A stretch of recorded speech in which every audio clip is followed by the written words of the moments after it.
हमारे पिक्चर में तो सब मतलब सब चीज़ है, एक्शन भी है, कॉमेडी भी है, लव स्टोरी भी है और पारिवारिक भी है, सब चीज़ ला दर्शाए गए हैं में। लेकिन पिक्चर लेकर विवाद भी है हाँ कि पिक्चर में जो हीरो हीरोइन बने तेहुमन पारिवारिक है, भाई बहनी की के हाँ। बहुत ट्रोलिंग होते इंटरनेट में, तो का कहना चाहता हूँ मल्ला? मैं मतलब संगवारी मन से ये बोलना चाहूँ कि रियल लाइफ अलग है और रियल लाइफ अलग है। मोर कहीं देख के उठावे नहीं तो अच्छा लगे। ले बता। रियल लाइफ अलग है और रियल लाइफ अलग है।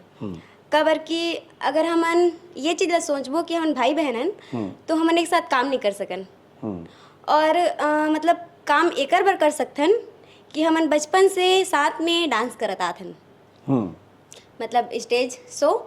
तो हमन बचपन से साथ में ही मतलब हीरो हीरोइन के पापा हमला रोल करवाए, तो तब से हमन कंफर्ट हो गए हन कि मतलब साथ में हमन आराम से काम कर सकत हन।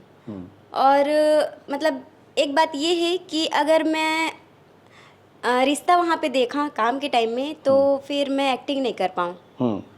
वहाँ पे मेन मोटिव ये रहते कि डायरेक्टर जो बोला थे मोला वो करके दिखाना है, चाहे वो कोई भी हो सकते, भाई हो सकते, बहन हो सकते।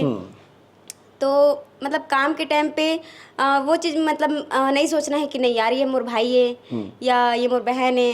मोला भी मतलब मोर डायरेक्टर ये बोले है करे बर तो मैं यही चीज़ करूँ और वो लोग करके दिखाऊँ जैसे वो चाहते।